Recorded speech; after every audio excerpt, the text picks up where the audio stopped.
Hello बच्चों, क्या हाल चाल, कैसे हैं? अच्छे हैं? तो अच्छे रहिए, स्वस्थ रहिए, पढ़ते रहिए। आइए लाए हैं आपके लिए एक नया धमाकेदार एक सेशन, जिसका नाम है मेगा सीरीज बिजनेस स्टैटिक्स का।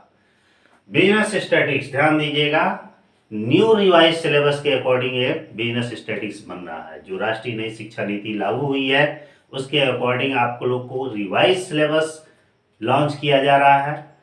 और ये भी ध्यान रखिएगा कि बिजनेस स्टडीज का मैं पहले से ही काफ़ी वीडियो बनाकर रखा हुआ हूँ, जो यूट्यूब के हमारे प्लेलिस्ट से भी ले सकते हैं।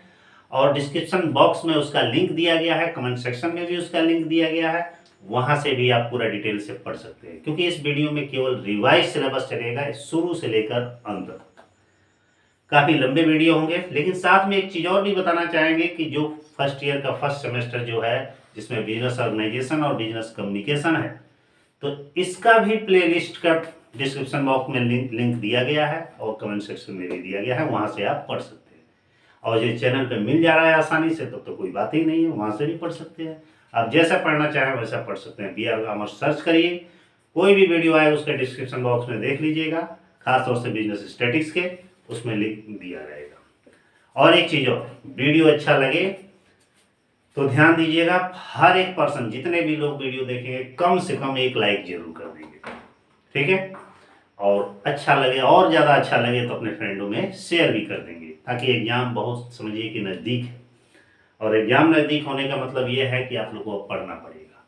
तो मैं इसीलिए आप लोग के लिए ऐसा सिलेबस लाया है, ऐसा पार्ट एक लाया है, ऐसा एक वीडियो लाया है, ताकि कम समय में अधिक से अधिक रिवाइज कर सके। ये एकदम बेसिक पहले चैप्टर से स्टार्ट होगा और लास्ट पर खत्म होगा। यह वीडियो हमारा 10 पार्ट में जाएगा, ध्यान दीजिएगा, 10 पार्ट में, मतलब केवल 10 वीडियो बनेगा। 10 ही वीडियो में पूरा बिजनेस स्टैटिक्स समाप्त कर दूंगा।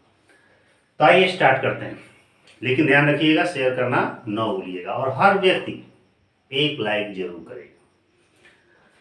सबसे पहले चलते हैं बिजनेस स्टैटिक्स में सांख्यिकी अर्थात स्टैटिस्टिक। सांख्यिकी शब्द की सबसे पहले उत्पत्ति कहाँ हुई? सबसे पहले हम ऐसे जानते हैं कि बिजनेस स्टैटिक्स, बिजनेस का एडिशनल जुड़ा हुआ है, स्टैटिक्स शब्द की उत्पत्ति कहाँ से? स्टैटिक्स शब्द की उत्पत्ति लैटिन भाषा के स्टेटस शब्द से हुई है। स्टैटिक्स शब्द की उत्पत्ति कहाँ से हुई है? एक लैटिन भाषा है, लैटिन भाषा, इस लैटिन भाषा की किस शब्द से हुई है? स्टेटस शब्द से हुई। किस शब्द से?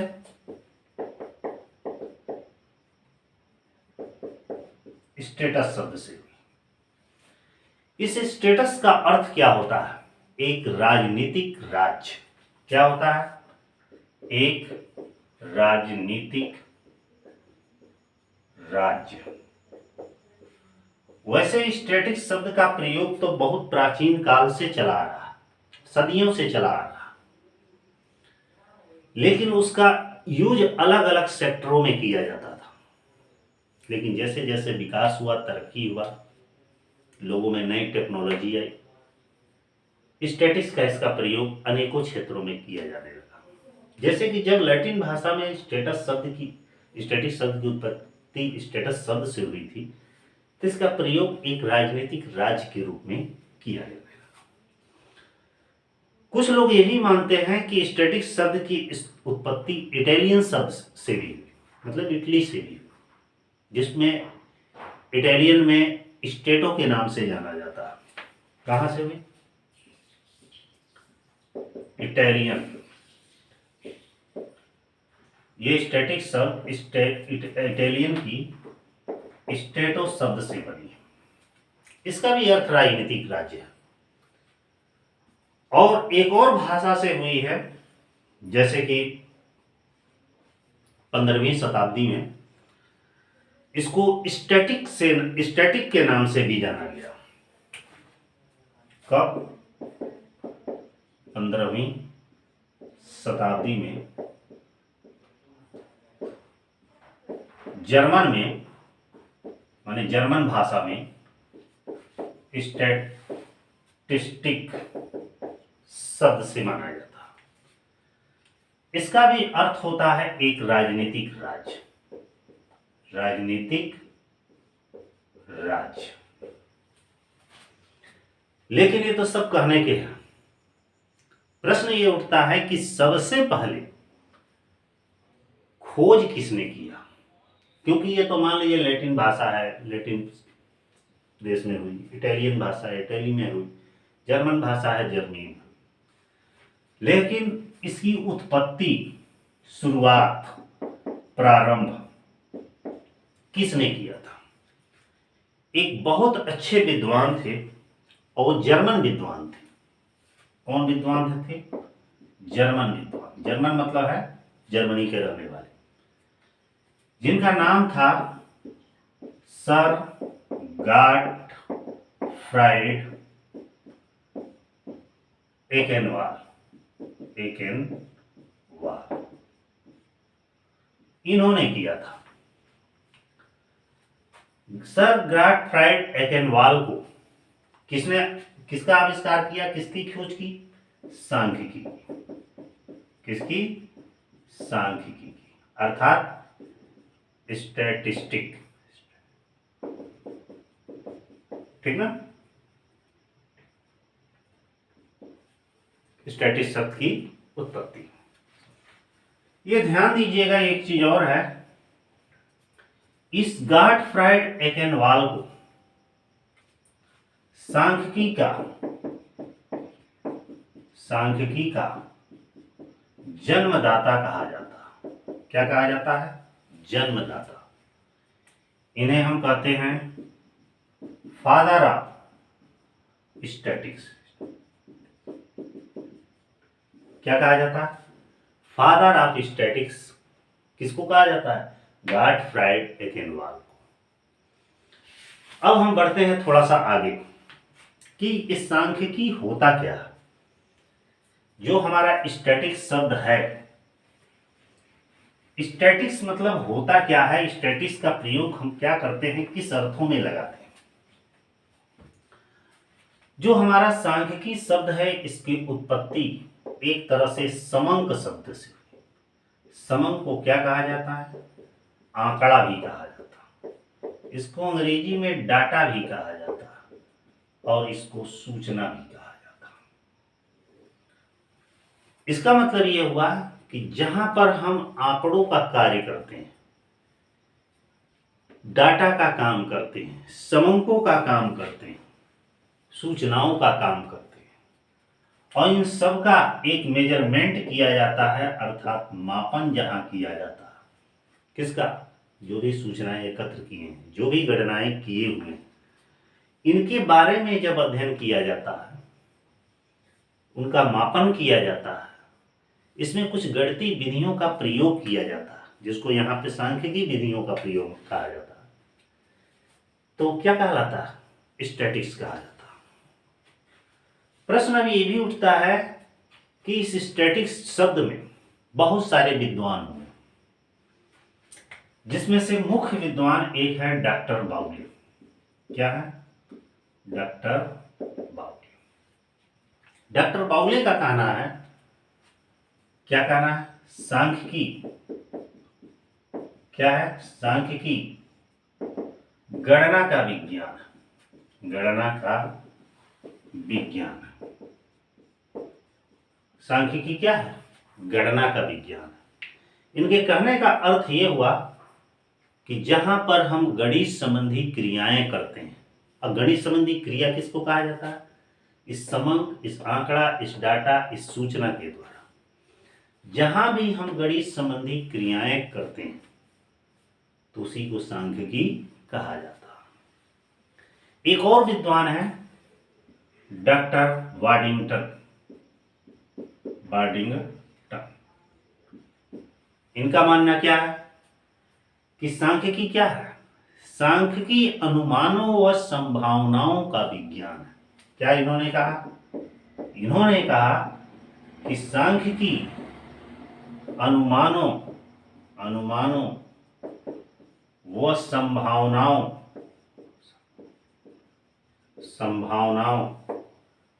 का विज्ञान है। है। इसके मतलब यह है कि जहां हम गणती क्रिया करते हैं उस गणती क्रिया के द्वारा हम फ्यूचर का अनुमान लगाते हैं, भविष्य में क्या गतिविधियां होने वाली है इसका अनुमान लगाते हैं, व्यवसाय में क्या उतार चढ़ाव हो सकता है उसका अनुमान लगा सकते हैं, क्या लाभ हानि हो सकता है उसका अनुमान लगाते हैं, या गणती क्रियाओं के द्वारा हम किसी भी संभावना का फ्यूचर में, और भी किस आधार पर, पास्ट और प्रेजेंट की घटनाओं के आधार पर हम आगे की संभावनाओं का अनुमान लगाते हैं। तो ये क्या है, सांख्यिकी कहलाता है। लेकिन इस गणती क्रिया करने में या फ्यूचर का अनुमान लगाने में, अनुमान या संभावनाओं का अनुमान लगाने में हम सांख्यिकी विधियों का प्रयोग करते हैं, ठीक ना। तो क्या कहलाता है, सांख्यिकी कहलाता है। बहुत सारे ऐसे भी विद्वान हैं कि जिन्होंने सांख्यिकी को दो भागों में बांट दिया। एक कहते हैं कि एक वचन के रूप में सांख्यिकी, एक वचन के रूप में सांख्यिकी, और कुछ लोग कहते हैं बहुवचन के रूप में सांख्यिकी, बहुवचन के रूप में सांख्यिकी। एक वचन के रूप में सांख्यिकी क्या होता है, बहुवचन के रूप में सांख्यिकी क्या होता है, ध्यान दीजिएगा। जो एक वचन के रूप में जो सांख्यिकी जिन जिन विद्वानों ने अपनी विचार व्यक्त किए, वो समझिए वो हमारे आधुनिक संख्या शास्त्री हैं। क्या है, आधुनिक संख्या शास्त्री। और जिन्होंने बहुवचन के रूप में सांख्यिकी की विश्लेषण किया, व्याख्या किया, वो क्या है, प्राचीन संख्या शास्त्री, संख्या शास्त्री।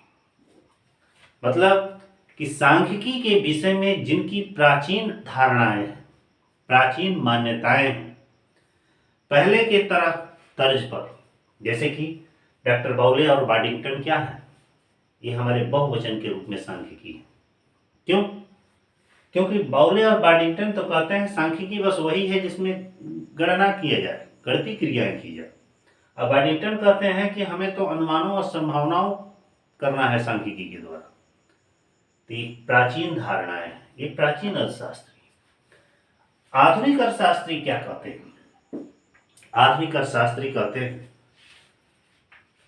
कि सांख्यिकी वह है, क्या है, कि सांख्यिकी वह है जिसमें वैज्ञानिक तथ्यों का प्रयोग किया जाए, वैज्ञानिक विधियों के द्वारा आंकड़ों को एकत्र किया जाए, सूचनाओं को एकत्र किया जाए और उनके संख्यात्मक तथ्यों का अध्ययन किया जाए और उसमें कुछ निश्चित विधियों का प्रयोग किया जाए।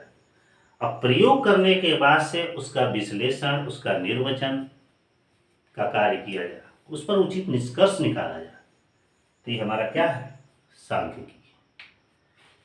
तो एक वचन के रूप में और बहुवचन के रूप में सांख्यिकी का मतलब यह है कि बहुवचन प्राचीन धारणा है और एक वचन सांख्यिकी के विषय में एक नई धारणा है, ठीक है। अब इसको भी मिटाते हैं। प्रश्न ये उठता है कि यहाँ पे सांख्यिकी की, वैसे आप लोग बुक से पढ़ लीजिएगा कि कुछ और भी विद्वान है उनकी परिभाषा है, ठीक है, क्योंकि बाउले बहुत सारी परिभाषा दिए हैं। तब सांख्यिकी की विशेषता के बारे में चर्चा करते हैं। सांख्यिकी की विशेषताएं,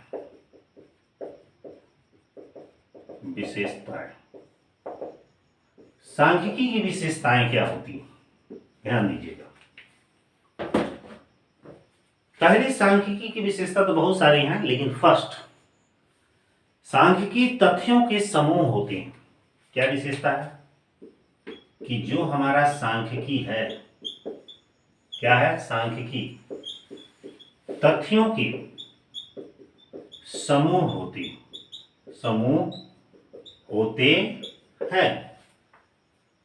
अब प्रश्न यह है कि सांख्यिकी तत्वों के समूह होने का मतलब क्या है, कि सांख्यिकी एक ऐसी क्रिया है, ऐसी गणती विधि कि जिसमें कई तथ्यों को मिलाकर, कई पार्ट को मिलाकर, कई एलिमेंट को मिलाकर, विभिन्न प्रकार की सूचनाओं को मिलाकर एक समूह बनाया जाता, ग्रुप बनाया जाता, और उसके द्वारा हम किसी विशेष कार्य पर, निष्कर्ष पर पहुंचते हैं। जैसे तथ्यों का समूह का मतलब किसी भी प्रकार की गणती क्रिया सिंगल एक आंकड़े या एक सूचना से प्राप्त नहीं होती। उसके लिए विभिन्न प्रकार के आंकड़ों को जब एकत्र किया जाएगा तभी हम किसी भी प्रकार की गणती क्रिया को कर सकते हैं। इसीलिए कहा गया सांख्यिकी तथ्यों के समूह होते हैं, क्योंकि अकेले कोई भी संख्या, कोई भी तथ्य, कोई भी सूचना, कोई भी डाटा गणती क्रिया नहीं कर सकता। दूसरा, समंक जो होते हैं केवल संख्यात्मक तथ्यों में व्यक्त किए जाते हैं। संख्यात्मक तथ्यों में व्यक्त किए जाते हैं, व्यक्त किए जाते हैं। इसके मतलब क्या है कि जो सांख्यिकी के समंक हमारे हैं उन्हें केवल संख्याओं में व्यक्त किया जा सकता है, क्योंकि सूचनाएं दो तरीके से होती हैं, संख्यात्मक तथ्य या सूचना और गुणात्मक तथ्य सूचना। संख्यात्मक तथ्य का मतलब होता है कि जिन सूचनाओं को हम संख्याओं में, अंकों में प्रदर्शित कर सकते हैं उन्हें संख्यात्मक तथ्य कहा जाता है। और गुणात्मक तथ्य जिनके बारे में हम संख्या में किसी भी प्रकार का अनुमान नहीं लगा सकते, जैसे बुद्धिमानी, चरित्र, स्वभाव, आदत, ठीक ना, हैबिट, सुंदरता, ये सब क्या है, गुणात्मक तथ्य। तो सांख्यिकी में संख्यात्मक तथ्यों का उल्लेख किया जाता है। जो भी सूचनाएं हो वो अंकों में हो, अर्थात डिजिट में होनी चाहिए। अगला है समंक एक विभिन्न कारणों से पर्याप्त सीमा तक प्रभावित होते। अगला क्या है, समंक एक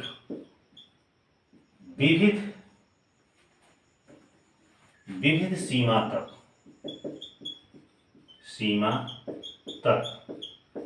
एक कारणों से प्रभावित होते हैं। मतलब कि जो हमारे समंक है, जो हमारे डाटा है, जो हमारे समंक है, एक डाटा है, इनका हम कहां तक प्रयोग कर सकते हैं उसका एक लिमिटेशन होता है, एक सीमित होता कि हम इसको प्रयोग हम यहीं तक कर सकते हैं। और जो प्रयोग हम कर रहे हैं, जो भी गणती क्रिया कर रहे हैं, किसी न किसी रीजन से करते हैं, किसी न किसी कारण से करते हैं। अर्थात इस समंकों के प्रयोग की एक सीमा भी होती है, और एक जो सांख्यिकी या गणती क्रिया करते हैं किसी न किसी निश्चित कार्य के कारण, किसी निश्चित रीजन के कारण किया जाता है। जैसे आपसे कहा गया पहाड़ा याद करिए, पहाड़ा रट दिए, पहाड़ा का प्रयोग कहाँ करेंगे, किसी गणती क्रिया करने में करेंगे। अब पहाड़ा का काम हिंदी अंग्रेजी पढ़ने में नहीं करेंगे, तो वैसे ही ये भी। अगला, समंकों के आकलन में शुद्धता होनी चाहिए। समंकों के आकलन में शुद्धता होनी चाहिए, शुद्धता होनी चाहिए, ठीक है। सब इसका मतलब है कि सांख्यिकी के लिए, अर्थात गणती क्रिया करने के लिए जो भी हम सूचनाएं एकत्र करें, जो भी हम डाटा एकत्र कर रहे हैं, उस डाटा में प्योरिटी होनी चाहिए, शुद्धता होनी चाहिए। क्योंकि डाटा शुद्ध रहेगा तो रिजल्ट भी शुद्ध निकलेगा, और डाटा शुद्ध नहीं रहेगा तो रिजल्ट सही नहीं निकलेगा। अगला है, आंकड़े जो भी हैं, आंकड़े व्यवस्थित रूप से एकत्र किए जाने चाहिए, एकत्र किए जाने चाहिए। मतलब कि जो भी सांख्यिकी की गणितीय क्रियाएं हैं, डाटा है, सूचनाएं हैं, उनको एक सुव्यवस्थित ढंग से एक सीक्वेंस के रूप में एकत्र किया जाना चाहिए। अगला क्या है कि इन आंकड़ों के लिए क्या होनी चाहिए? आंकड़े एकत्र करने के लिए पूर्व निर्धारित उद्देश्य होना चाहिए। आंकड़े एकत्र करने के लिए पूर्व निर्धारित उद्देश्य होना चाहिए। क्योंकि हम जो भी गणितीय क्रिया कर रहे हैं, उसके लिए जो भी हम सूचनाएं एकत्र कर रहे हैं, वो सूचनाएं बिना मतलब का एकत्र नहीं करना चाहिए। उसके लिए कुछ न कुछ तो रीजन होना चाहिए, पहले से निश्चित उद्देश्य होना चाहिए कि हम क्यों कर रहे हैं, किस कार्य के लिए कर रहे हैं, तभी अगले का मन भी लगे। मैंने कहा कि इस शहर की जाइए, जनसंख्या पता लगा के आइए कितने हैं, तो पता लगा के आए। अब पता लगाने का मतलब ऐसे ही मन से नहीं ना पता लगाएंगे, कुछ न कुछ रीजन होगा जिसकी वजह से पता लगा। मैंने कहा कि इस गांव का में जाइए, कितनी साक्षरता है, कितने रोजगार है, बेरोजगार है, आखिर जा रहा है तो उसका पर्पज जरूर होगा कि आखिर क्यों एकत्र करना चाह रहा है। तो उसे एकत्र करने का कुछ न कुछ रीजन जरूर होना चाहिए, क्योंकि जब तक रीजन नहीं रहेगा तब तक उसको एकत्र करने में मजा नहीं आएगा। मजा नहीं आएगा तो उस पर कोई रिजल्ट नहीं निकलेगा। तो उसके पूर्व निर्धारित उद्देश्य जरूर होना चाहिए। तो ये तो था आपका सांख्यिकी की कुछ विशेषताएं। आगे के ऊपर बढ़ते हैं। प्रश्न ये उठता है कि जो ये सांख्यिकी है, ध्यान दीजिएगा, जो ये सांख्यिकी है एक कला है या विज्ञान? कभी कभी पूछा जाता है क्वेश्चन में, सांख्यिकी की प्रकृति बताइए। क्या पूछा जाता है? सांख्यिकी की प्रकृति। कुछ लोग कहते हैं कि सांख्यिकी के इसके स्वभाव, कुछ लोग स्वभाव के भी नाम से जानते हैं। यहां क्वेश्चन हमारा बन सकता है कि सांख्यिकी की प्रकृति बताइए या सांख्यिकी के स्वभाव बताइए। ये भी ध्यान दीजिएगा, ये वीडियो फुली हिंदी मीडियम के लिए, इंग्लिश मीडियम वाले भी बच्चे देख सकते हैं, समझ सकते हैं, क्योंकि कुछ क्वेश्चन भी बताएंगे तो इंग्लिश पे ही रहेगा। लेकिन यहाँ पे एक और भी क्वेश्चन बन सकता है, आजकल काफी ट्रेंडिंग में है। कह रहा है कि सांख्यिकी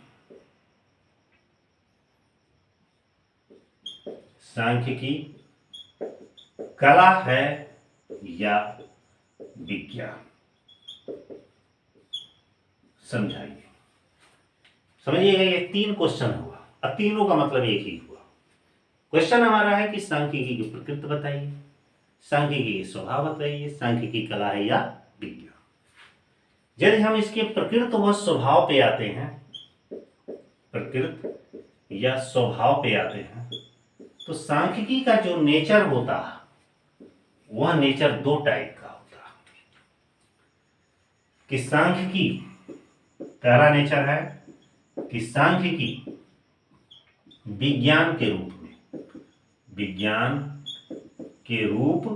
में, और इसका दूसरा नेचर होता है कि सांख्यिकी कला के रूप में।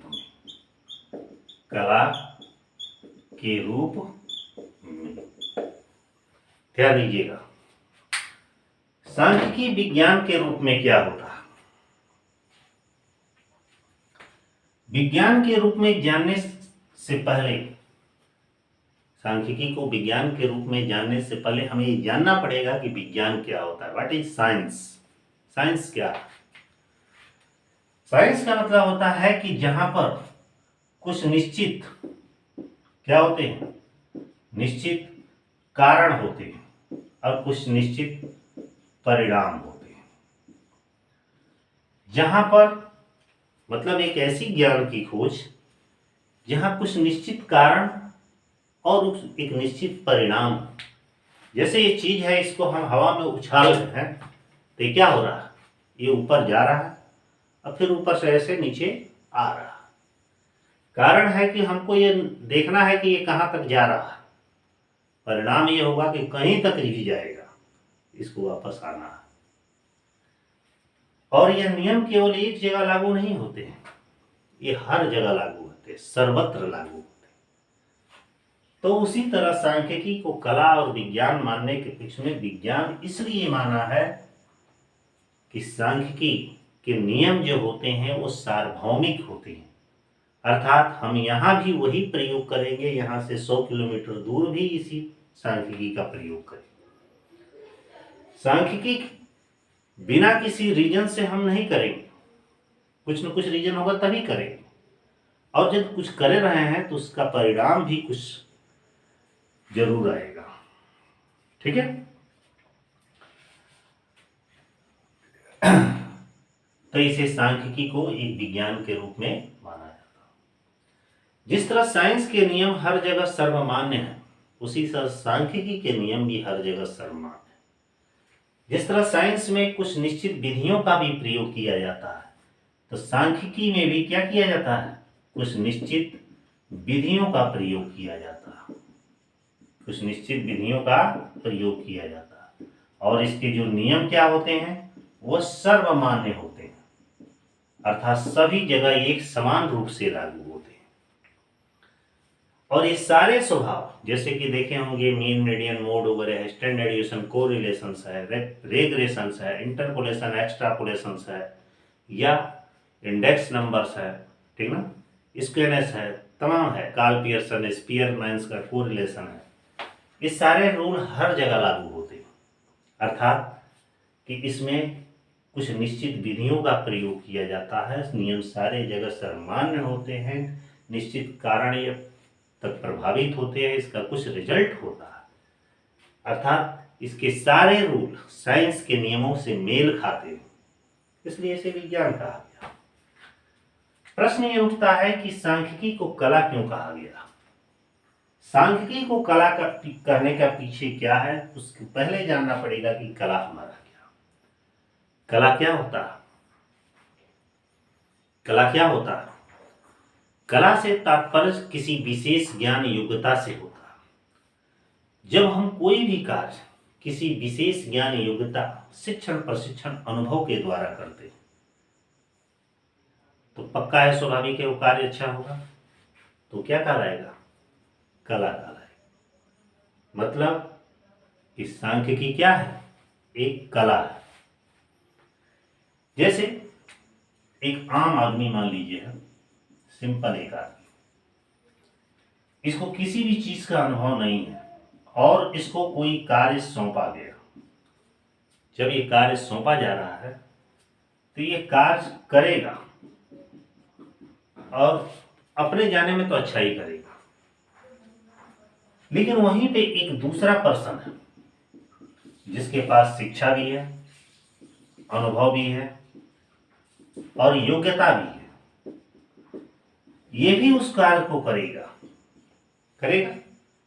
लेकिन इसका जो कार्य होगा और इसका जो कार्य होगा, इन दोनों के कार्यों में अंतर होगा।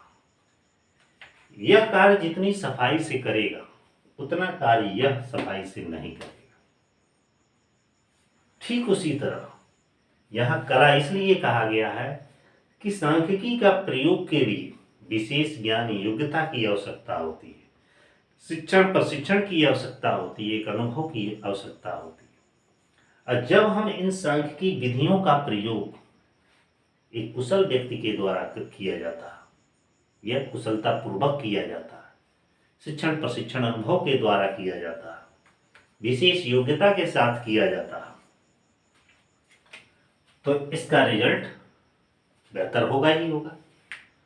तो इसलिए इसके प्रकृत स्वभाव को दो भागों में बांटा गया है, एक कला के रूप में और एक विज्ञान के रूप में, अर्थात इसे कला भी माना गया। प्रश्न ये भी उठता है कि सांख्यिकी कला है या विज्ञान, समझाइए। दोनों को अलग अलग एक्सप्लेन करने के बाद से नीचे एक दो लाइन में डिसीजन देना पड़ेगा कि सांख्यिकी कला भी है और विज्ञान दोनों ही है, क्योंकि इसमें विज्ञान के सारे नियम लागू होते हैं और इसको सफलतापूर्वक पूर्ण करने के लिए विशेष ज्ञान अनुभव की आवश्यकता होती है। बिना अनुभव का सांख्यिकी विधियों को ठीक ढंग से प्रयोग नहीं कर सकता, इसलिए इसे भी कला भी कहा, अर्थात ये दोनों है। अब थोड़ा आगे बढ़ते हैं।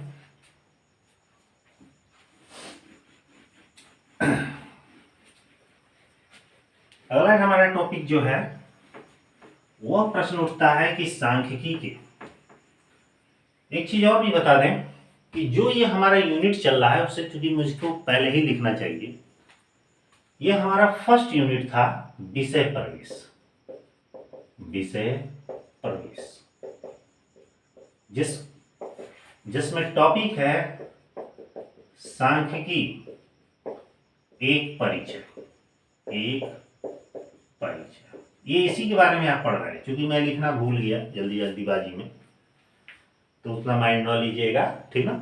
इसी में है सांख्यिकी क्या है, विशेषता जो अभी बताया, सांख्यिकी कला है या विज्ञान है, इसी इंट्रोडक्शन में ही चल रहा। अब बारी आती है कि सांख्यिकी के महत्व क्या, इसके बारे में जानते हैं। सांख्यिकी के महत्व, इंपोर्टेंस ऑफ स्टैटिक्स। सांख्यिकी का महत्व कहां है? आज के समय में कोई ऐसा सेक्टर नहीं है जहां इस सांख्यिकी का प्रयोग न किया जाए। चाहे अर्थशास्त्र हो, विज्ञान हो, चिकित्सा हो, इंजीनियरिंग हो, मेडिकल हो, उद्योग हो, व्यापार हो, वाणिज्य हो, ठीक ना, अर्थशास्त्र हो, राजनीति शास्त्र हो या समाज शास्त्र हो, कहीं भी हर जगह सांख्यिकी का प्रयोग किया जाता। अब सोच रहे होंगे कि कैसे हर जगह सांख्यिकी का प्रयोग किया जाता। सांख्यिकी के द्वारा हम क्या ज्ञात करते हैं? कुछ गणितीय क्रियाएं करते हैं, कुछ सूचनाएं एकत्र करते हैं, उन सूचनाओं और उन गणितीय क्रियाओं से कुछ रिजल्ट निकालते हैं, कुछ उसके माध्यम से आगे का अनुमान लगाते हैं। अब यह काम जब सांख्यिकी में किया जा रहा है तो थोड़ा सा दिमाग से सोचिए, वो तो हर सेक्टर में किया जाता है। इकोनॉमिक्स में भी करते हैं। क्यों? इकोनॉमिक्स में क्या करते हैं? डाटा एकत्र करते हैं, मांग और पूर्ति का बैलेंस देखते हैं, क्या हो रहा है क्या नहीं हो रहा है, आय और कीमत का बैलेंस देखते हैं ना, कैसे संतुलन बना है कि नहीं बना है। कहीं भी मान लीजिए चिकित्सा में आइए, किसी भी नई मेडिसिन, नई टेक्नोलॉजी के बारे में जानकारी करना, तो ये क्या है? कहीं भी जानकारी एकत्र कर रहे हैं और इसके मतलब डाटा एकत्र कर रहे हैं, और किस लिए कर रहे हैं? किसी निश्चित उद्देश्य की पूर्ति के लिए। पॉलिटिक्स में भी है, देखते होंगे चुनाव होने से पहले एग्जिट पोल कराया जाता है, जगह जगह घूम के टीम लगी रहती है, भाई क्या मत है, किसका बहुमत है, किसका सरकार आने वाला है, क्या है, ये सब स्टैटिक्स है। और मान लीजिए खेल की दुनिया में भी है, पहले ही से प्लेयर की टीम में बैठ है, आज ये तो इसके मैच है, इंडिया और पाकिस्तान के बीच में, इंडिया श्रीलंका के बीच में, इंडिया वेस्ट इंडीज के बीच में, ऑस्ट्रेलिया के बीच में, कौन जीतेगा? तो यही जीतेगा, इंडिया ही जीतेगा, पहले से एक संभावना व्यक्त की जाती है। ये सब क्या है? सांख्यिकी। तो सांख्यिकी का महत्व हर एक सेक्टर में है, जिसमें से कुछ सेक्टरों के बारे में मैं चर्चा चला रहा हूं, जिसमें पहला सेक्टर है हमारा अर्थशास्त्र में सांख्यिकी का महत्व। अर्थशास्त्र में सांख्यिकी का महत्व। अर्थशास्त्र में सांख्यिकी का क्या महत्व? कि अर्थशास्त्र में विभिन्न प्रकार की सांख्यिकी विधियों का प्रयोग किया जाता है, ताकि पता चल सके कि अर्थशास्त्र में जो आर्थिक नीतियां हैं क्या है, इसकी राजकोषीय नीति क्या है।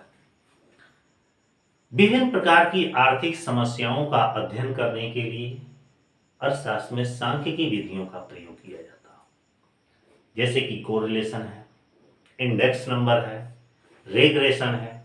इस तरह की सांख्यिकी के विधियों का प्रयोग अर्थशास्त्र में करते हैं, ताकि फ्यूचर की, भविष्य की आर्थिक गतिविधियों का हम अनुमान लगा सके। ठीक है। अब अर्थशास्त्र में हम क्या क्या अनुमान लगाते हैं? जैसे किसी भी उपभोग के बारे में,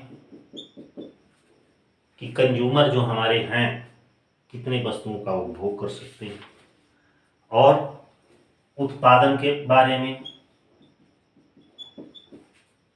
कि कितना हमें उत्पादन करना चाहिए, ठीक है। इसके बाद से विनिमय के बारे में, कितना हमें एक्सचेंज करना चाहिए, किस ढंग से करना चाहिए। इसके बाद से वितरण के बारे में, माल जितना प्रोडक्शन हम कर रहे हैं उसका डिस्ट्रीब्यूशन ठीक ढंग से हो रहा है कि नहीं, जितना प्रोडक्शन किए हैं उतना डिस्ट्रीब्यूशन हुआ है कि या नहीं। राजस्व के बारे में, मतलब कि जो जिस माल का उत्पादन किए हैं उसको हम एक्सचेंज कर रहे हैं, डिस्ट्रीब्यूशन कर रहे हैं, सेल कर रहे हैं, तो कुछ रेवेन्यू भी हमको मिल रहा है कि नहीं मिल रहा है। इन सब बारे में अध्ययन जब किया जाता है तो अर्थशास्त्र में सांख्यिकी का इसे महत्व कहा जाता है। इसका इम्पोर्टेंस आर्थिक जगत में सबसे ज्यादा होता है। अगला, आर्थिक नियोजन में, आर्थिक नियोजन सांख्यिकी का महत्व, सांख्यिकी का महत्व। आर्थिक नियोजन में भी सांख्यिकी का महत्व। किसी भी प्रकार की हम इकोनॉमिक प्लानिंग करते हैं, भविष्य की आर्थिक संभावनाओं का अनुमान लगाते हैं, तो जहां पे भी हमें अनुमान लगाना होगा उसके लिए सूचनाएं एकत्र करनी होंगी कि हमें भविष्य में हम इकोनॉमिक सेक्टर में हम क्या क्या संभावनाएं व्यक्त कर सकते हैं, क्या अनुमान लगा सकते हैं, कैसे हमें आगे इन्वेस्ट करना है, कैसे कार्य को करना है। ये सब आर्थिक नियोजन के अंतर्गत आता है। आर्थिक नियोजन के अंतर्गत हम एक लक्ष्य निर्धारित करते हैं और सारा कार्य इन सांख्यिकी के द्वारा होता है, क्योंकि हम इसमें फ्यूचर में जो गतिविधियां होने वाली हैं उसका पूर्वानुमान किससे लगाते हैं, सांख्यिकी के द्वारा लगाते हैं। तीसरा में आता है व्यवसाय में सांख्यिकी का महत्व। व्यवसाय में सांख्यिकी का महत्व। व्यवसाय में सांख्यिकी का क्या महत्व है? बिजनेस में तो सबसे ज्यादा सांख्यिकी का यूज है, क्योंकि बिजनेस कैसे चलता है, पूंजी से चलता है, उद्योग से चलता है, व्यापार से चलता है, विभिन्न उसकी अदर सहायक क्रियाओं से चलती है, आर्थिक गतिविधियों से चलती है। तो व्यवसाय में हम व्यवसाय का पूर्वानुमान लगाते हैं, उससे संबंधित आंकड़े एकत्र करते हैं कि हमारे व्यवसाय का उतार चढ़ाव की संभावना है या नहीं है तो किस ढंग से है, माल का प्रोडक्शन हो रहा है कि नहीं हो रहा है, जितना खरीदे हैं उतना बेचे हैं कि नहीं बेचे हैं, कुछ स्टॉक भी बच गया है, बेच रहे हैं तो उससे कुछ मुनाफा भी हो रहा है कि नहीं, कि केवल हाने जा रहा है या नो प्रॉफिट नो लॉस पे है। ये सब चीजों का अनुमान व्यवसायिक सेक्टर में किया जाता है। इसमें समाचार पत्र, रेडियो के माध्यम से भी विभिन्न प्रकार की सूचनाएं दी जाती हैं। देखते होंगे एक व्यापारी बैठा रहता है एक कस्बे में, लेकिन देश विदेश सारा भाव जानता है कि भाई इस सामान का रेट इस समय क्या चल रहा है। ये क्या है, सब सांख्यिकी। और भी कई सेक्टरों में किया जाता है। जैसे व्यवसाय के सेक्टर में मान लीजिए आपका हो जाएगा, उद्योग आ जाएगा, उद्योग के क्षेत्र में किया जाएगा, व्यापार के क्षेत्र में किया जाएगा, वाणिज्य के क्षेत्र में किया जाएगा। ये सब आपके व्यवसाय में सांख्यिकी के इंपॉर्टेंस दर्शाते हैं। और भी इसमें सहायक क्रियाएं वगैरह हैं उसके क्षेत्र में। प्रश्न ये भी इसमें एक और है, राज्य के क्षेत्र में सांख्यिकी का महत्व। राज्य के क्षेत्र में सांख्यिकी का महत्व। अब स्टेट के क्षेत्र में सांख्यिकी का क्या महत्व है? देखते होंगे जितने भी स्टेट हैं, जैसे अपना यूपी, बिहार, पंजाब, हरियाणा, राजस्थान, तमिलनाडु, दिल्ली, दुनिया भर के हर राज्य की सरकारें क्या करती हैं, अपने राज्य की, अपने स्टेट की भिन्न भिन्न प्रकार की सूचनाएं अर्थात डाटा कलेक्ट करती हैं। भाई हमारे राज्य में कितने लोग हैं, कितने स्त्री हैं, कितने पुरुष हैं, कितने अमीर हैं, कितने गरीब हैं, कितने साक्षर, कितने बेरोजगार, कितने विवाहित, कितने अविवाहित, कितने किस उम्र के हैं, ठीक है ना। इस तरह की सूचनाएं एकत्र करती है। तो क्या कहलाएगा, ये सब सांख्यिकी का काम है। अर्थात राज्य के सेक्टर में भी, स्टेट सेक्टर में भी सांख्यिकी का प्रयोग होता है। सीधा सा इसका निचोड़ ये जानिए कि कोई भी ऐसा सेक्टर नहीं है जिसमें सांख्यिकी का प्रयोग न किया जाए। एक और आ जाइए, विज्ञान के क्षेत्र में सांख्यिकी का महत्व। विज्ञान के क्षेत्र में सांख्यिकी का महत्व, सांख्यिकी का महत्व। साइंस के भी क्षेत्र में सांख्यिकी का काफी महत्व, क्योंकि साइंस में भी बहुत सारी अनुमान लगाए जाते हैं, संभावनाएं व्यक्त की जाती है, नित्य प्रतिदिन आंकड़े एकत्र किए जाते हैं, डाटा एकत्र किए जाते हैं, नए नए फार्मूला टेक्नोलॉजियों का प्रयोग किया जाता है। लेकिन उन सबके प्रयोग करने में सांख्यिकी उसमें यूज की जाती है, क्योंकि जहाँ डाटा एकत्र किया जाएगा, जहाँ गणितीय विधियाँ की जाएगी, जहाँ संभावनाएं व्यक्त की जाएंगी, वहीं हमारा सांख्यिकी। तो इस तरह ये था आपका सांख्यिकी का महत्व। प्रश्न ये उठता है कि सांख्यिकी के कार्य क्या है, तो थोड़ा सा जल्दी से नोट कर लिए, थोड़ा मैं पानी पी लूं, ठीक है।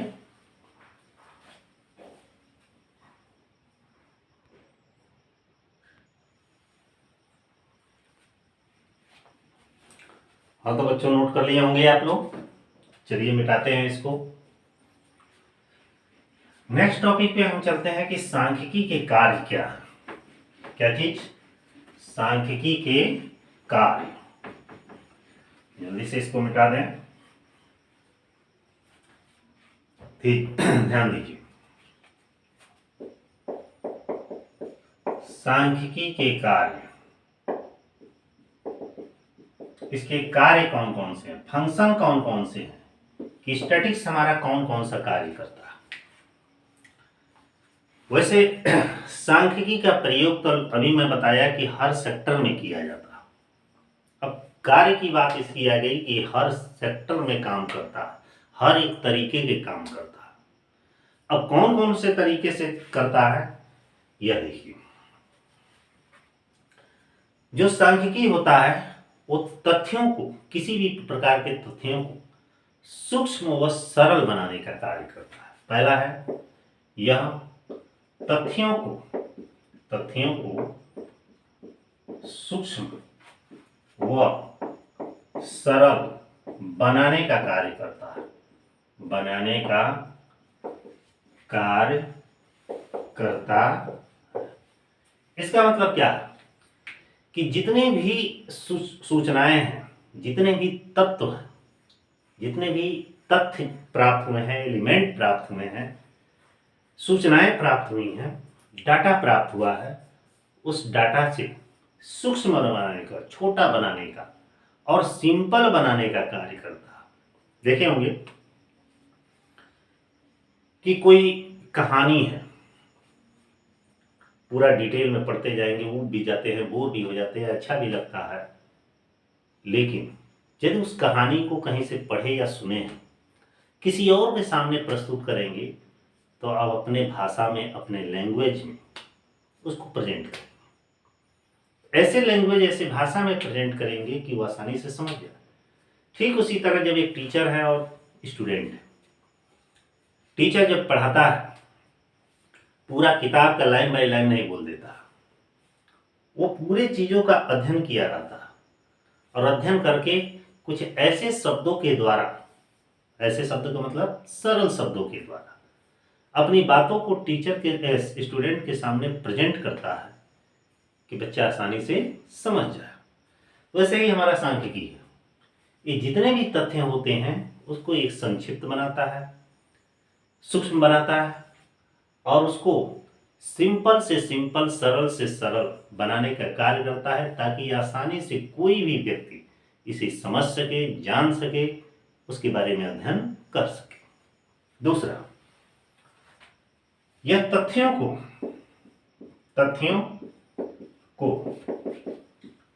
तुलनात्मक रूप में प्रस्तुत करता है।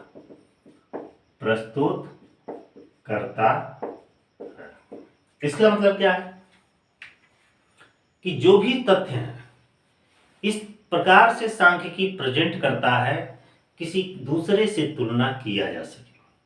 जैसे एग्जाम्पल के तौर पे दो बच्चे हैं, दोनों ही पढ़ रहे हैं, लेकिन एक बच्चा सिस्टमेटिक ढंग से पढ़ रहा है और अच्छा नंबर गेन कर रहा है, दूसरा है पढ़ाई तो बहुत कर रहा है लेकिन ये सिस्टमेटिक ढंग से नहीं कर रहा, नंबर थोड़ा खराब आया।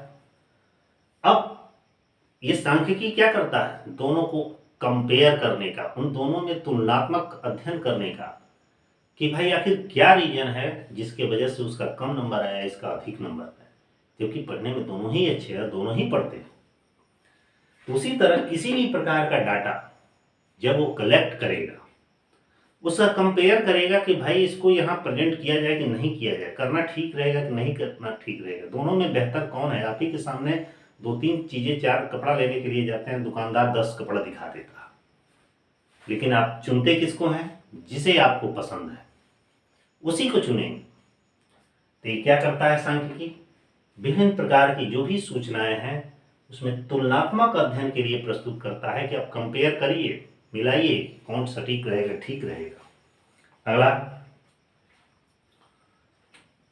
सांख्यिकी जो होता है ये तथ्यों के संबंधों का अध्ययन करता है, संबंधों का अध्ययन करता है, अध्ययन करता है। जो स्टैटिक्स हमारा है वो जो भी तथ्य, जो भी डाटा, जो भी सूचना हमको एकत्र हुए हैं उनके बीच रिलेशनशिप ज्ञात करने का अध्ययन करता है कि उसके बीच में आखिर संबंध क्या है, क्यों हमें एकत्र किए हैं, किस कार्य के लिए एकत्र किए हैं। ठीक है, जैसे मान लीजिए कि वर्षा हो रही है, मूल्य है, मांग है, कीमत है, ये सब एक दूसरे के बीच में, जैसे मांग का नियम क्या है कि जब किसी वस्तु की कीमत बढ़ती है तो मांग घटती है, और यदि मांग बढ़ जाएगी, कीमत से ही उसकी मांग प्रभावित होती है, अपवाद स्वरूप कुछ वस्तुओं को छोड़कर। कीमत घट रही है तो मांग बढ़ेगी, कीमत बढ़ रही है तो मांग गिरेगी। उसी तरह कीमत और मांग के बीच में जो रिलेशनशिप है वही ये तथ्यों के संबंध में है कि हमें किस प्रकार के तथ्यों को, आंकड़ों को एकत्र करना चाहिए, कर रहे हैं तो उसमें क्या संबंध है। अगला, सांख्यिकी जो है यह व्यक्तिगत ज्ञान वह अनुभव में क्या करता है, वृद्धि करता है। देखे होंगे कि जो सामान्य तौर पर लोग कहते हैं जो गणित जानता है, मैथमेटिक्स जानता है, सब कुछ जानता है। ऐसा क्यों कहते हैं? इसलिए जानते हैं लोग कि मैथ लगाने में दिमाग का प्रयोग होता है, और जो अपने विवेक का, दिमाग का प्रयोग करेगा वो अन्य विषयों के भी बारे में दिमाग का प्रयोग कर सकता है, अन्य जगह अपना दिमाग लगा सकता है। उसी तरह सांख्यिकी है। सांख्यिकी क्या है? एक गणित है, इसमें गणितीय क्रिया होती है जिसके द्वारा अनुमान लगाया जाता है, संभावनाएं व्यक्त की जाती हैं, और जो इस प्रकार का कार्य करेगा उसका व्यक्तिगत ज्ञान, निजी ज्ञान में वृद्धि होगी। जिसके पास विवेक ना हो, सोचने समझने की क्षमता ही ना हो, उसके पास अनुभव ना हो, शिक्षण ना हो, तो क्या है, निरर्थक है, बेकार है। लेकिन यहाँ पे सांख्यिकी जो है ये लोगों के व्यक्तिगत ज्ञान, अनुभव में वृद्धि करता है कि भाई रोज कंटिन्यू यदि हम सीख रहे हैं तो कंटिन्यू हो हमेशा सीखने की प्रवृत्ति में लाता है। अगला क्या है कि जो हमारा सांख्यिकी होता है यह व्यवसाय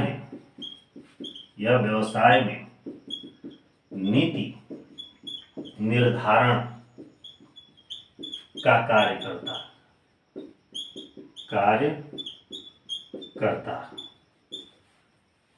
सांख्यिकी क्या करता है?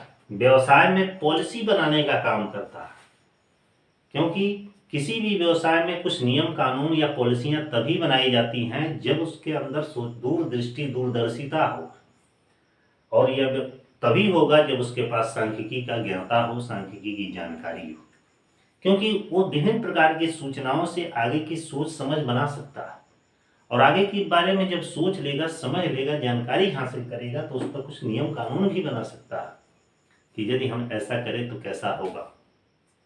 तो यह व्यवसाय में नीति निर्धारण का भी कार्य करता है। अगला, सांख्यिकी जो होता है वो प्रभावों को मापता है, प्रभावों को मापता है।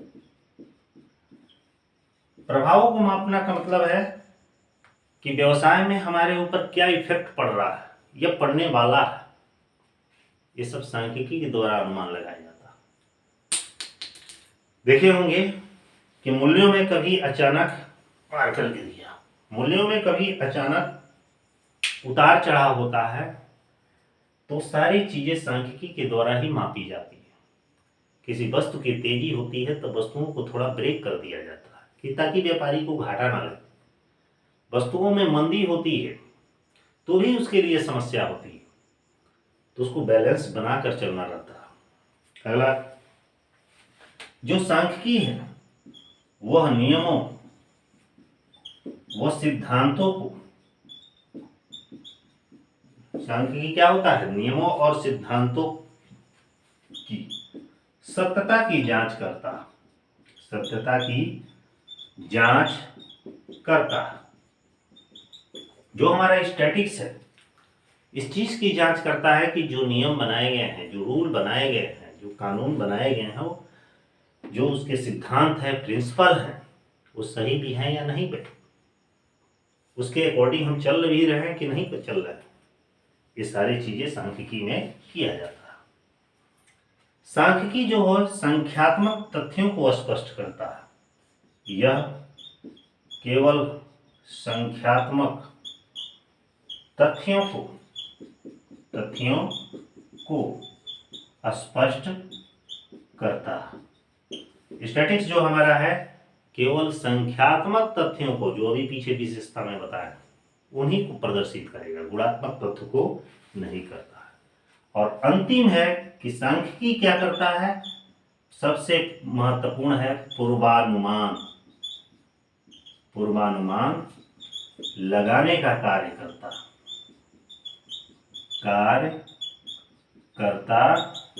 है, क्योंकि ये फ्यूचर का अनुमान लगाता है, कल क्या होने वाला है, कैसे होने वाला है, किस प्रकार होगा, ये सब अनुमान सांख्यिकी के द्वारा लगाया जाता है। तो ये तो था आपका स्टैटिक्स के कार्य, फंक्शन ऑफ स्टैटिक्स। अब हम थोड़ा सा और आगे बढ़ते हैं। ये जो आप पढ़ रहे हैं आपका विषय प्रवेश, बता दें कि ये आपका यूनिट 1 था।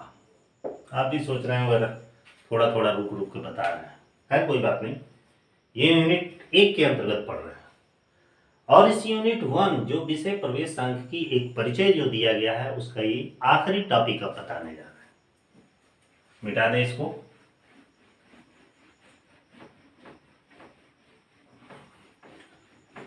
ध्यान दीजिएगा बाबू, वीडियो थोड़ा बड़ा हो रहा है, अच्छा लगे तो आप लोग लाइक जरूर करिएगा। हर एक आदमी कम से कम 1 लाइक तो जरूर कर दें, और थोड़ा वीडियो को शेयर भी कर दें।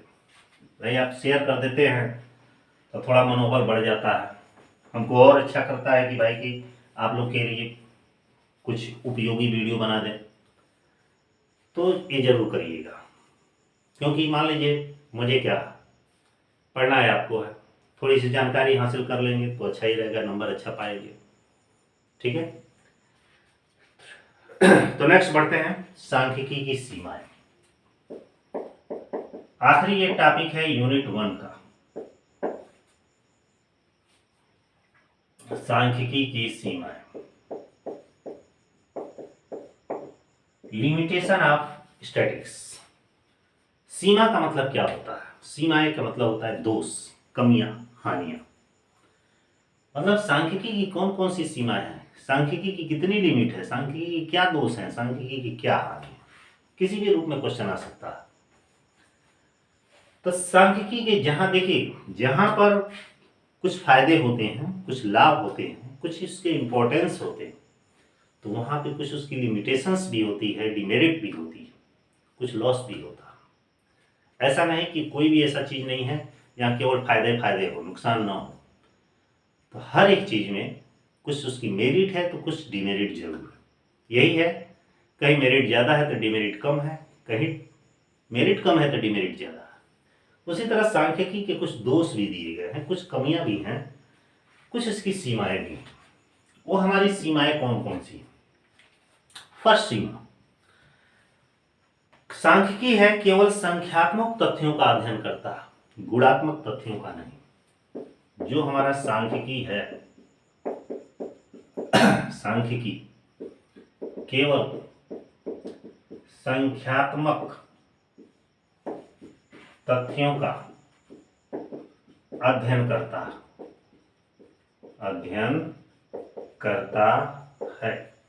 गुणात्मक तथ्यों का नहीं।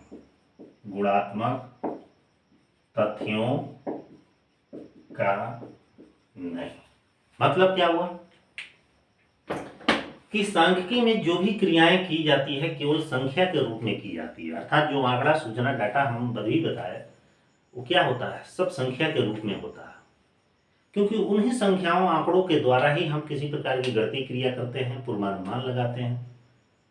लेकिन गुणात्मक तथ्यों का नहीं, मतलब गुणात्मक मतलब किसी व्यक्ति की सुंदरता, बहादुरी, ईमानदारी, चरित्र, स्वभाव, इस चीज के बारे में अध्ययन नहीं किया जाता। यही इसकी एक डिमेरिट है। दूसरी डिमेरिट क्या है कि जो सांख्यिकी के माप है ये औसत रूप से सत्य होते हैं। सांख्यिकी के माप औसत रूप से सत्य होते हैं, औसत रूप से सत्य होते हैं। मतलब सांख्यिकी के द्वारा जो भी गणितीय क्रिया कर रहे हैं, जो पूर्वानुमान लगा रहे हैं, 100% सही नहीं होते हैं, एवरेज रूप से सही होते हैं। भाई 10 ठो अनुमान लगाए तो 6-7 ठो सही हो गया, 2-3 ठो गलत भी हो जाता है। तो ये एवरेज रूप में सत्य होते हैं, माने पूर्णतः सत्य नहीं है। जैसे मैंने आपका अनुमान लगाया, बहुत अच्छा पढ़ते हैं, बहुत अच्छा, मान लीजिए आपके साथ 4 लोग हैं, अनुमान लगाए कि भाई हाई स्कूल में बहुत अच्छा नंबर पाए, इंटर में भी अच्छा पाए, तो बीकॉम में भी अच्छा पाएंगे। लेकिन सभी लोगों के साथ ऐसा नहीं होगा, कुछ ऐसे भी होंगे कि जिन बीकॉम में उनका प्रदर्शन खराब रहेगा, खराब होगा या अच्छा रिजल्ट नहीं दे पाएंगे, कुछ ना कुछ जरूर कमियां होंगी। अब बहुत ऐसे बच्चे रहेंगे जिनका प्रदर्शन बहुत अच्छा रहेगा, पीछे भले खराब है लेकिन आगे और बेहतर रहेगा, क्योंकि उन्होंने पढ़ाई की। तो ये जो अनुमान लगाया जाता है एकदम 100% सही नहीं है। कमजोर बच्चा भी आगे अच्छा निकल जाता है और अच्छा बच्चा भी पीछे रह जाता है।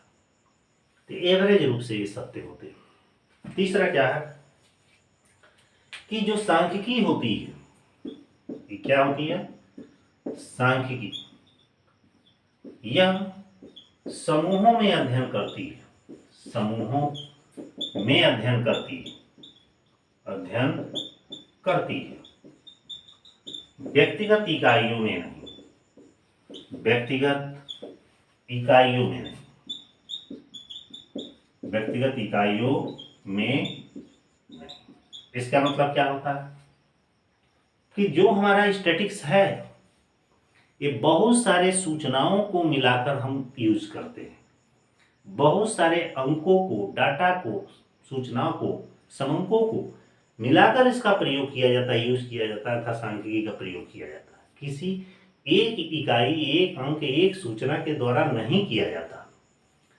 जैसे कि कोई भी गणितीय क्रिया है, 0 1 2 3 4 5 6 7 8 एंड 9, कुल मिला के इतने अंक होते हैं। हम कोई भी गणितीय क्रिया करते हैं तो इतने ही अंकों से हजारों, लाखों, करोड़ों बना सकते हैं। लेकिन कहा जाए कि केवल एक का प्रयोग करना है, इसी से हर प्रकार की गणित का काम कर दीजिए, कर पाएंगे? नहीं कर पाएंगे। तो उसी तरह ये समूहों में अध्ययन करती है, न कि व्यक्तिगत इकाइयों में अध्ययन करती है। जो सांख्यिकी के जो अनुमान होते हैं या सांख्यिकी के जो परिणाम होते हैं, यह अनुमानतः सत्य होते हैं। क्या होते हैं? सांख्यिकी के परिणाम अनुमानतः सत्य होती है, अनुमानतः सत्य होती है। मतलब क्या होता है, किसके जो रिजल्ट हमारे हैं ये अनुमान के आधार पर सही होते हैं। ये 100% श्योरिटी नहीं होती है, गेस किया जाता है कि ऐसा हो सकता है, और होता भी वैसे है, लेकिन कभी कभी नहीं भी होता है। अगला क्या है, सांख्यिकी संदेहों से परे नहीं है, सांख्यिकी संदेहों से परे नहीं, परे नहीं है। इसका मतलब क्या होता है कि सांख्यिकी पर एकदम विश्वास भरोसा करना ठीक नहीं है, क्योंकि जो अनुमान और संभावना पे होते हैं उसकी कोई गारंटी नहीं होती है, हो भी सकता है नहीं भी हो सकता। अगला क्या है कि लास्ट हमारा कह रहा है सांख्यिकी एक साधन मात्र है, सांख्यिकी एक साधन मात्र है, साधन मात्र है, साध्य नहीं, साध्य नहीं। क्यों नहीं है, तभी समझिए। जिस तरह हम आपको पढ़ा रहे हैं कि वीडियो एक क्लास ये आपका क्या है, एक साधन है। ये नहीं कहता है कि आपको एकदम 100 में 100 नंबर दिला देगा, भाई आपकी कैपेसिटी पे है, आपके पढ़ने के ऊपर है कि कितना अध्ययन कर रहे हैं, कितना सोच सकते हैं, कितना लिख सकते हैं, कहाँ तक अपना दिमाग चला सकते हैं। ये ज़्यादा मानेगा, ये तो केवल एक रास्ता आपको दिखा रहा है कि हाँ आप मंजिल तक पहुंच जाएंगे, रास्ता पकड़ के चलेंगे तो। लेकिन उस रास्ते पे आप कैसे चल रहे हैं वो तो रास्ता आपको तय करना है, दूरी आपको तय करना है। तो उसी तरह स्टैटिक्स एक केवल साधन मात्र है, साध्य नहीं है, ये केवल एक रास्ता दिखाता है। तो इस तरह ये आपका पहला यूनिट समाप्त हुआ, जो हमारा है विषय प्रवेश सांख्यिकी एक परिचय। वैसे इसमें से कुछ क्वेश्चन मिल जाएंगे, ठीक है, तो इसे जल्दी से नोट कर लीजिए। नोट करिए तो कुछ और बता दे रहे हैं। सेकेंड यूनिट बहुत छोटा है तो जल्दी से नोट करिए, ठीक है।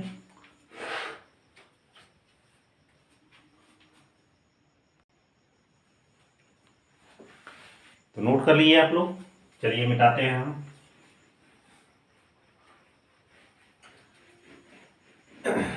सेकेंड यूनिट शुरू कर रहे हैं, क्योंकि सेकेंड यूनिट बहुत छोटा ही है, इसलिए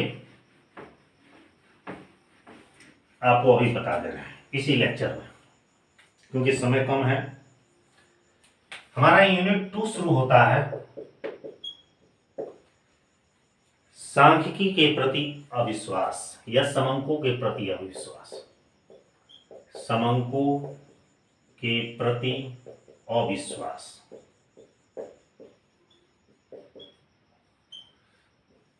ठीक है। ये नेक्स्ट आपका चैप्टर करिए या यूनिट करिए, डिस्टर्ब ऑफ स्टैटिक्स, ठीक है। समंकों के प्रति अविश्वास क्या कर रहे हैं, लेकिन बाबू एक बार और मैं कहना चाहूंगा, वीडियो अच्छा लग रहा हो तो लाइक जरूर करिएगा और फ्रेंड में अपने जरूर शेयर करिएगा, ठीक है। सांख्यिकी के प्रति अविश्वास के क्या कारण, सबसे पहले है सांख्यिकी के प्रति अविश्वास क्या है। सांख्यिकी के प्रति अविश्वास का मतलब होता है सांख्यिकी पर भरोसा न करना।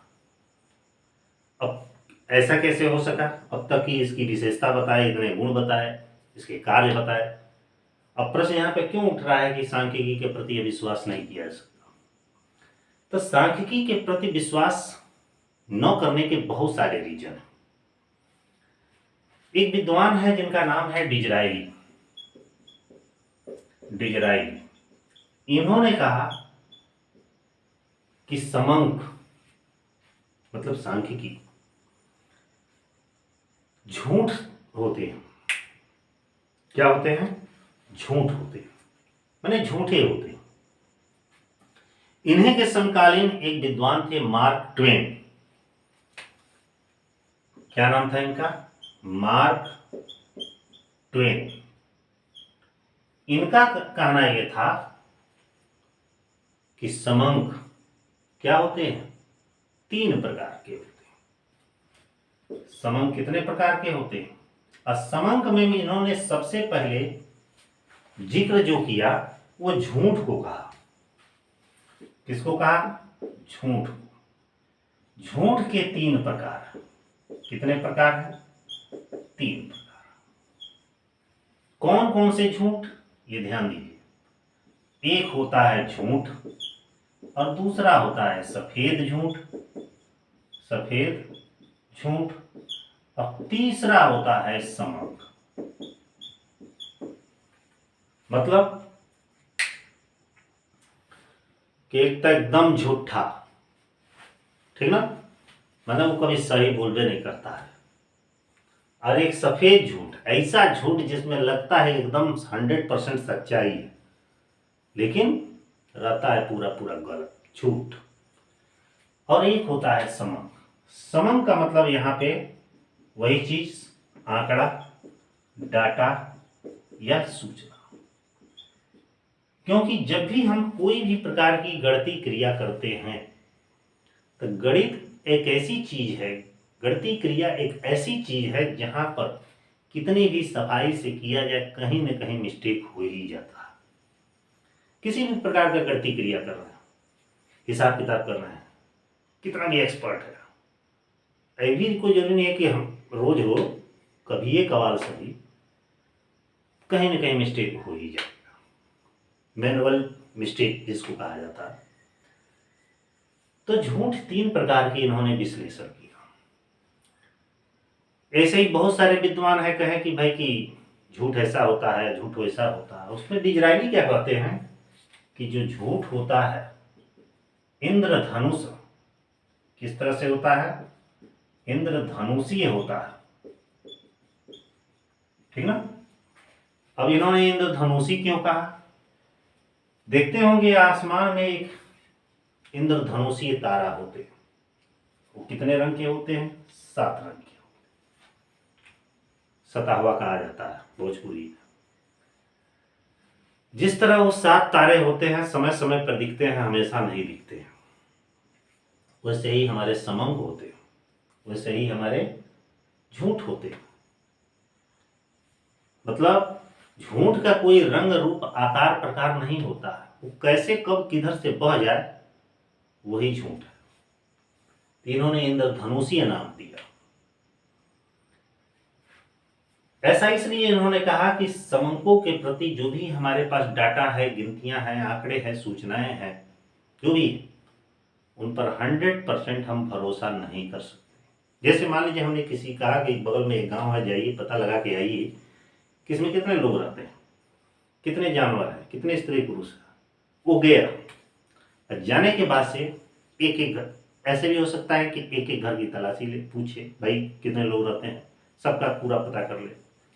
ऐसे भी हो सकता है किसी आदमी से पूछ ले कि भाई गांव में कुल आबादी कितने हैं, कितने महिला होंगे, कितने, ऐसे भी हो सकता है। और ऐसे ही अपने मन से कुछ भी लिख के लेकर पकड़ा दे। वो 3 कंडीशन हुआ। लेकिन एग्जैक्ट कौन होगा? घर घर जाकर पता किया है वह होगा। और जिसका मन जाने का नहीं रहा तो कैसे भी लिस्ट पकड़ा देगा, आप तो जानेंगे बस इतने ही लोग हैं। ये क्या है? ये सब झूठे हैं, वो बनावटी डाटा है, इसलिए इस पर विश्वास नहीं किया जा सकता। अब प्रश्न ये उठता है कि समंकों के प्रति अविश्वास न करने का क्या कारण? क्योंकि इसमें कुछ विद्वान ऐसे हैं, कुछ ऐसे लोग होते हैं, विशेषज्ञ जिसे कहा जाता है, वह किसी भी प्रकार के डाटा को हेर फेर आसानी से कर सकते हैं क्योंकि उनकी सारी बारीकियों के बारे में जानकारी रहती है, इसीलिए लोग विश्वास नहीं करते। अब मेन इसमें पार्ट उठता है कि समंकों के प्रति क्या है? समंकों के प्रति अविश्वास, अविश्वास के मुख्य कारण क्या? क्यों इस पर हम भरोसा नहीं कर सकते? पहला भरोसा का कारण है अनुपयुक्त तुलना। क्या है? अनुपयुक्त तुलना। अनुपयुक्त तुलना का मतलब है कि जब हम कंपैरिजन, तुलनात्मक अध्ययन सेम इक्वल चीजों से, सेम इक्वल आंकड़ों से नहीं करेंगे। एक बहुत बड़े आदमी या एक छोटे आदमी की तुलना कर दिया जाए तो समझ में आ रहा है? नहीं आ रहा है। तुलनात्मक यदि अध्ययन करना है तो सेम इक्वल डाटा से किया जाए। तो अनुपयुक्त तुलना के कारण भी क्या होता है? समंकों के प्रति अविश्वास उत्पन्न होता है। दूसरा रीजन क्या है? अस्पष्ट एवं परिवर्तनशील परिभाषा। दूसरा रीजन क्या है? अस्पष्ट व परिवर्तनशील परिभाषा। अस्पष्ट और परिवर्तनशील परिभाषा का मतलब क्या होता है कि सांख्यिकी का जो डेफिनेशन देने वाले विद्वान हैं, जो विद्वान, बहुत सारे लोग हैं, वो अपना अपना विचार व्यक्त किए हैं, मत दिए हैं, लेकिन किसी के विचार से कोई एक जैसा तालमेल नहीं खाता। जैसे बाउले थे, कह रहे थे सांख्यिकी गणना का विज्ञान है। बार्डिंगटन कह रहे हैं कि अनुमानों और संभावनाओं का विज्ञान है। ऐसे बहुत सारे विद्वान हुए, अपना अपना मत दिए हैं। कोई एकमत परिभाषा या डेफिनेशन इनका नहीं है। और जब कोई ठोस एक डेफिनेशन नहीं रहेगा तो इस पर कैसे विश्वास किया जा सकता? अगला, तीसरा, त्रुटिपूर्ण मापदंड। मतलब कि जो भी सांख्यिकी आंकड़े एकत्र कर रहे हैं, डाटा एकत्र कर रहे हैं, सूचना एकत्र कर रहे हैं, उसका मापदंड या पैमाना त्रुटिपूर्ण है, सिस्टमेटिक ढंग से नहीं है, सही विधियों का प्रयोग नहीं किए हैं, तो क्या है? डाटा, उसका जो रिजल्ट आएगा वो गलत ही आएगा। तो त्रुटिपूर्ण मापदंड होने के कारण भी सांख्यिकी पर के अविश्वास बना रहेगा, अर्थात विश्वास नहीं किया जा सकता। अगला, अपर्याप्त सामग्री अपर्याप्त सामग्री या अप्रतिनिधि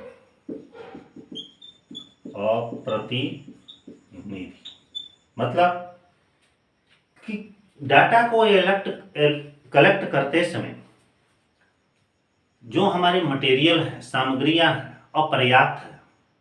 जैसे कि हमको 3 दिन में कोई काम करना है, किसी भी प्रकार का डाटा कलेक्ट करना है, तो एकत्र करने के लिए हमारे पास संसाधन नहीं है, लोग नहीं है, संसाधन नहीं है, लोग नहीं है, तो ऐसी दशा में डाटा कलेक्ट नहीं हो पाएगा। डाटा जब कलेक्ट नहीं होगा तो क्या होगा? जबरदस्ती आंकड़े रखेंगे, दिखाना है कि भाई कंपनी को ये ऐसा होना है, ये सूचनाएं हैं, कंपनी का प्रेशर है कि 3 दिन में आपको बताना है, तो लास्ट में क्या करेंगे? अपना मनगढ़ंत डाटा रख देंगे। तो अपर्याप्त सामग्री होने के कारण या संसाधन न होने के कारण ही इस पर विश्वास नहीं किया जा सकता। अगला, गणितीय त्रुटियां। कुछ गणितीय त्रुटियों के द्वारा भी, जैसे अभी हिसाब किताब कोई करते हैं, अक्सर गलती हो जाता है, इसके द्वारा भी हम भरोसा नहीं कर सकते, क्योंकि ये जनरल चीजें हैं, कहीं ना कहीं किसी न किसी से मिस्टेक हो ही जाती है। गलत प्रतिशत,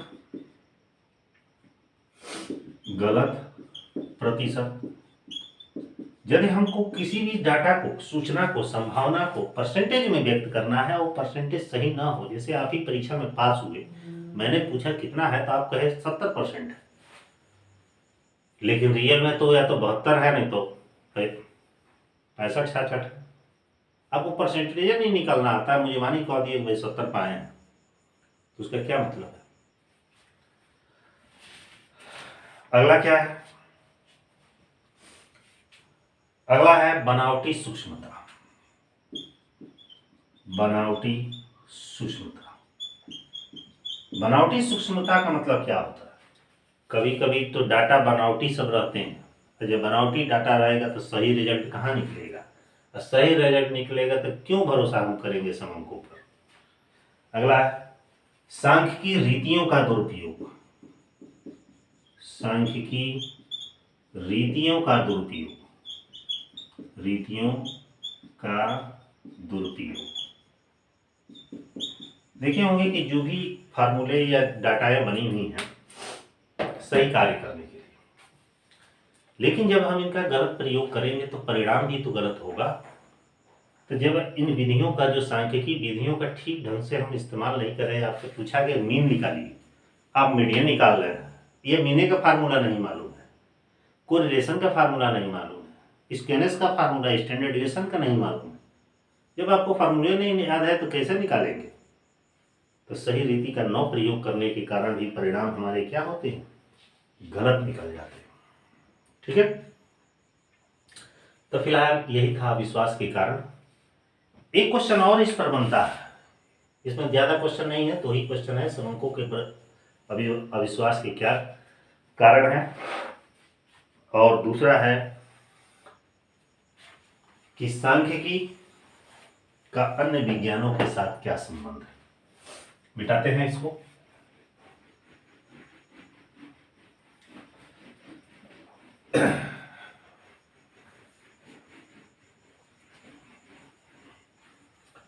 बार बार आपसे कह रहे हैं लाइक जरूर कर दीजिएगा, और वीडियो अच्छा लगे तो कम से कम, ज़्यादा नहीं, 2 फ्रेंडों में शेयर कर दीजिएगा। ठीक है, अगला इसका टॉपिक है कि सांख्यिकी का अन्य विज्ञानों के साथ, अन्य विज्ञानों के साथ संबंध। सांख्यिकी का अन्य विज्ञानों के साथ क्या संबंध है? सबसे पहले, अभी पीछे के टॉपिक में मैं बताया था, सांख्यिकी का प्रयोग हर सेक्टर में किया जाता है, चाहे वो कोई भी विज्ञान हो, गणित हो, वाणिज्य हो, चिकित्सा हो, कुछ भी हो। जैसे कि सांख्यिकी का अर्थशास्त्र के साथ संबंध, सांख्यिकी का अर्थशास्त्र के साथ संबंध। सबसे पहला संबंध है इकोनॉमिक्स के साथ। सांख्यिकी का इकोनॉमिक्स के साथ एकदम घनिष्ठ संबंध है, क्योंकि इकोनॉमिक्स में सांख्यिकी विधियों का प्रयोग किया जाता है। देखते होंगे कि माल्थस का जनसंख्या सिद्धांत है, किन्स का रोजगार सिद्धांत है, पारिवारिक व्यय है, या अन्य जितनी भी विधियां हैं सांख्यिकी, उसमें सब में, माने जो अर्थशास्त्र की विधियां हैं, सब में सांख्यिकी का प्रयोग किया जाता है। ठीक है, अर्थशास्त्र में चाहे वो मार्शल हो, जीवंश हो, या बाउले हो, या फिशर हो, या किंग हो, जो भी अपने इकोनॉमिक्स के क्षेत्र में अपने प्रयोग ये लोग कर रहे हैं, सब सांख्यिकी का ही सहारा लेकर, सांख्यिकी के सहयोग से ही हम आर्थिक जगत के बारे में अध्ययन करते हैं, अर्थात इकोनॉमिक क्षेत्र के बारे में अध्ययन करते हैं। इसी के द्वारा ही हम समस्त आर्थिक गतिविधियों का, चाहे वो सूक्ष्म अर्थशास्त्र हो, चाहे व्यापक अर्थशास्त्र हो, हर सेक्टर में इकोनॉमिक्स का प्रयोग किया जाता है। दूसरा है सांख्यिकी का भौतिक शास्त्र के साथ संबंध। सांख्यिकी का भौतिक शास्त्र का साथ संबंध,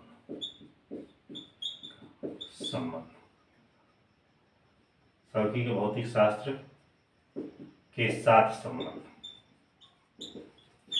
जो स्टैटिक्स हमारा है वो फिजिक्स, उसका रिलेशन फिजिक्स से भी है, क्योंकि फिजिक्स में क्या होती है,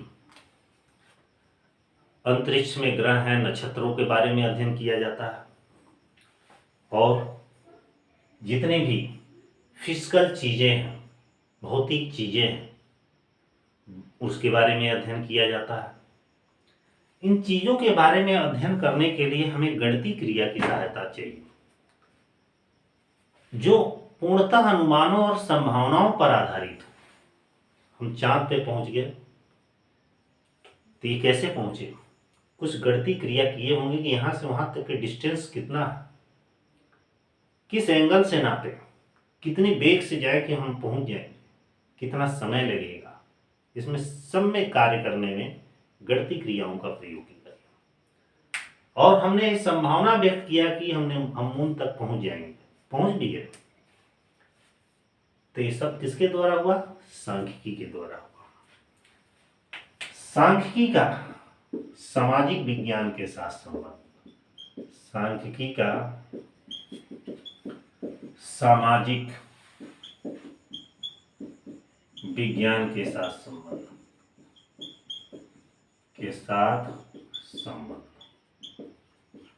ठीक है। सोशल साइंस के साथ कैसे रिलेशन है? समाज के बारे में क्या किया जाता है? अध्ययन किया जाता है किसमें? सामाजिक विज्ञान।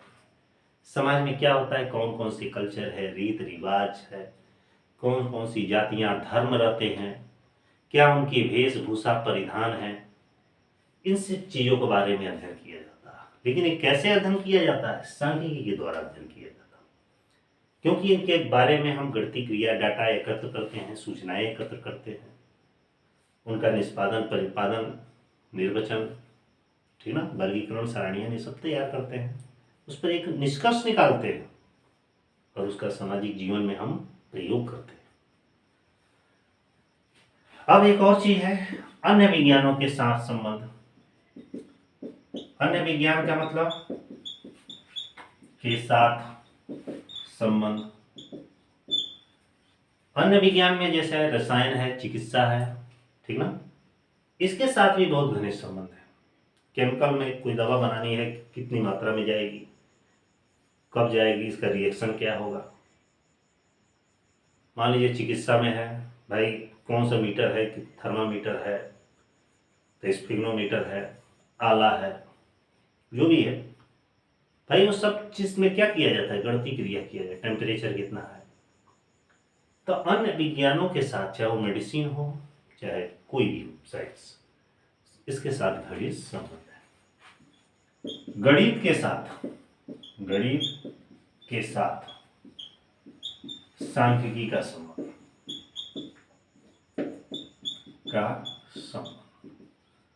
मैथ के साथ तो एकदम घनिष्ठ रिलेशन है, क्योंकि मैथ में तो गणितीय क्रिया ही किया जाता है और सांख्यिकी में भी गणितीय क्रिया किया जाता है, और इसके रूल लगभग एक ही जैसे होते हैं। जिस तरह इसके विद्वान प्रतिपादित किए हैं, उसी तरह सांख्यिकी के विद्वान भी कुछ नियम सिद्धांत प्रतिपादित किए हैं। जिस तरह गणित के नियम हर जगह मान्य है, सर्वमान्य है, हर जगह एक समान रूप से लागू होते हैं, उसी तरह सांख्यिकी के नियम भी लागू होते हैं। तो यही था अन्य विज्ञानों के साथ संबंध। फिलहाल आज का जो टॉपिक है, लेक्चर्स हमारा है, बस यहीं तक। यूनिट 2 अर्थात सांख्यिकी के प्रति विश्वास के कारण। ये जो लेक्चर चल रहा है आप लोग का केवल रिवीजन सीरीज चल रहा है, ताकि एग्जाम नजदीक है, आप लोग तैयारी अच्छे से कर सके, ताकि एक बेस मोटा मोटी तैयार रहेगा तो अच्छी तरीके से लिख सकते हो। जो नेक्स्ट पार्ट हमारा आएगा, 1-2 दिन अल्टरनेट करके आएगा, जिसमें सांख्यिकी अनुसंधान और समंक के प्रकार के बारे में पढ़ेंगे। फिलहाल ये लेक्चर हमारा कैसा लगा, नीचे लाइक जरूर करिएगा, कोई भी प्रॉब्लम हो तो कमेंट जरूर करिएगा, और जितना हो सके अपने फ्रेंडों में वीडियो को शेयर कर दीजिएगा, क्योंकि जैसा आप रिस्पांस देंगे वैसे ही हम भी आप लोगों को रिस्पांस देंगे। तो ठीक है, आज के लिए बस इतना ही। फिर नेक्स्ट वीडियो में जल्द ही मिलते हैं, नेक्स्ट क्लास में। तब तक के लिए